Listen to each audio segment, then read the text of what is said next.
النهارده احنا معانا باب 2 ضرفه جرار وضرفه سلك. احنا موجودين في التجمع مع المهندس عماد حمدي بيسلم شغل من قطاعات شركه اي جي ماس.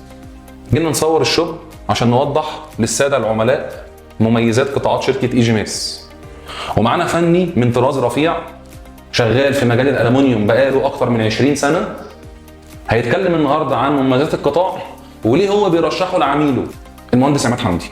السلام عليكم ورحمه الله وبركاته. اهلا وسهلا بك يا باشمهندس احمد، نورتنا وشرفتنا في موقعنا المتواضع. معانا قطاع اي جي ماس اي 105 بتراك مفتوح، تراك ستيل. اي عميل في السوق اهم حاجه عنده ان الشف بتاعه ما يكونش فيه ديفوهات، فيه مشاكل، فيه نور. بنتكلم على قطاع التخانه بتاعته والسكنس بتاعه، عرض الضرفه، عرض القايم، عرض الحلق، تخانه الحلق، سلاسه الحركه.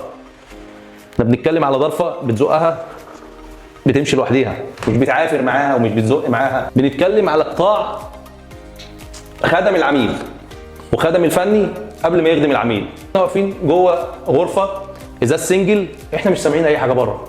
اللهم لك الحمد، قوه عزل عاليه جدا جدا جدا للصوت، قوه عزل في كل حاجه.